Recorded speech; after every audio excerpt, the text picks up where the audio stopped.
All right, everybody, we got a new Minecraft snapshot, or actually it's called a drop now. That's the proper terminology. 2 new drops, actually. The first of these, I was evacuated from a fire when it came out, so I wasn't really able to cover it. But we have a new one as of today, rolling them both together. Let's start off with the new pig and cow variants. The pigs were released a couple weeks ago. This is the warm pig. That's what it's called. I'm not just blanking on the name. I was looking through the release notes and I was like, do they have a name? No. Warm pig. If you put it next to a fire, standard pig does not turn into a warm pig.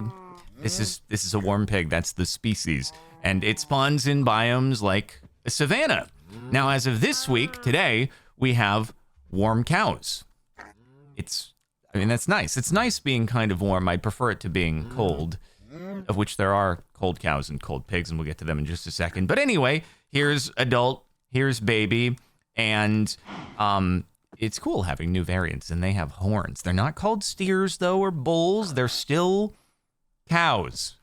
They're just warm. And this guy over here, he spawned naturally, so you will simply see these guys spawning naturally in the warmer kinds of biomes. It doesn't seem to be like a mix. It is just these are the types that you'll see in a savanna, for example. These are the cold counterparts to the warm cows and pig. You hear what okay, anyway. So it's cool though. We've got like a warm fuzzy coat just draping down, very cool texture. Horns on both the child and the adult, just like the warm cows, and then the cold pigs over here. It's a very sad name. They're just perpetually cold. Despite what seems to be, a more furry coat, I would put a fire down here, but you would still be cold pigs and cold cows. On the other hand, like if I just pop a cow down right there, because that's a river biome, it'll just be the default age-old cow variant, but you pop it down right there, and then you have a cold cow. So again, it's totally biome specific.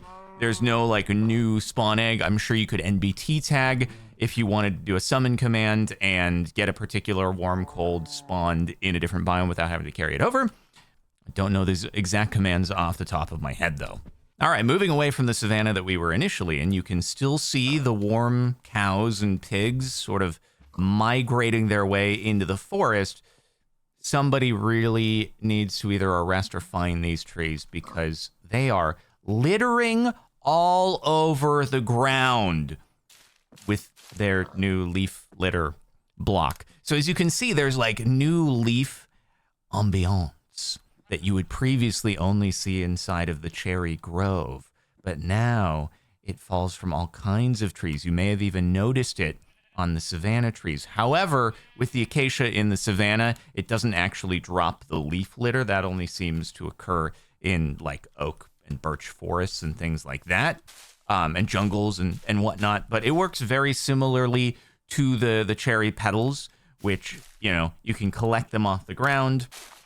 If you're in survival, you'll get the corresponding 1 to 4 amount that was present in that particular block, and then you place it down, and it just, depending upon how many you're putting down, it'll proceed to fill up the whole block. So you can do it yourself. You can let it just naturally occur in the forest, but you get the particles coming down, and then it actually yields the leaf litter on the ground, which is pretty cool effect here in the forest. Not to be outdone, you can now in the meadow also find wildflowers, which look very similar to the cherry petals, except that you don't need to have a tree on top. They just spawn naturally, working the same way. Again, we have a big theme here with the types of blocks that you place, and then, it places around in 1 quarter at a time on the surface. And of course, you can collect it the same way. You'll get the corresponding amount of wildflowers back, and you can prettify things with varying colors now between this and the leaf litter and the cherry petals and all of that stuff. So a very nice set of new ambiance to go with your world that you can use to decorate the outside or maybe even the inside of your house. We also, unrelated, have a new recipe for the lodestone. It's significantly cheaper now, which I think makes a lot more sense. So chiseled stone bricks around an iron ingot, you get yourself a lodestone, and now it's a little bit more accessible and usable, and maybe something people will feel more inclined to make regularly. Everything we've seen so far, other than the cows, was introduced in the drop a couple weeks ago, but this, on top of the cows, is new for this week. We have a couple new kinds of bushes here. One of them, actually really surprising. So you can collect these if you want to move them, which will come more in handy for the Firefly bush, but this is just a bush. It's a new kind of bush that you can find on the ground, and you can decorate with it if you'd like, and it's pretty cool. Now, these are the Firefly bushes, and these can be found generally along riverbanks like this. They are not terribly common. Maybe other biomes, like leading into the river, will find them more commonly, but like this is the most dense bit that I was able to find in naturally spawning. I didn't place any of these down in advance, just so you can kind of see how they land. But obviously, the main thing here is to see them at night.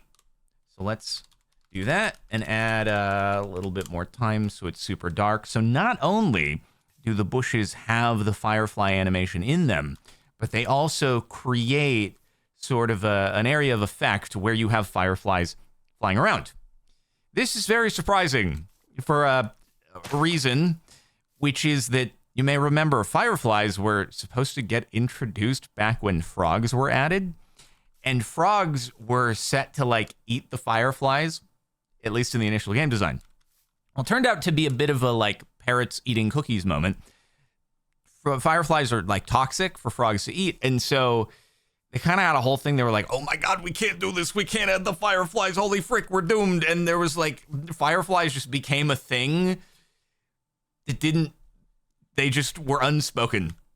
So I'm really surprised they brought them back. However, I don't think frogs will be eating these particular firefly bushes. I thought they were just like, oh my God, we'll never bring fireflies into the game because of this horrible, tragic, terrible introduction where virtual frogs may have accidentally eaten them. It would have been awful, but they're here now, and it's really nice looking. I think they made a good decision, despite the events that shall not be spoken of, to actually include fireflies in some capacity into the game, and it looks pretty cool. It's not glowing in the sense that it emits light, but in the glow squid sense of the word, where you can see it despite it being dark. Even if it's not casting light onto adjacent areas. But that said, very cool. Again, this is why you would want to collect them, because they only spawn seemingly in limited quantities along riverbanks. And so you might want to grab some and maybe bring them around your house, or just transplant them wherever it is that you feel like. And then you'll bring that effect of the fireflies with you wherever you go. So, pretty cool feature for this drop. I'm saying drop instead of snapshot. Easy enough to get used to as a word. Anyway, that's it. I hope you've enjoyed. Make sure to like the video, and you can try it out yourself on the new snapshot if you're interested. Don't eat the fireflies, and I'll see you next time.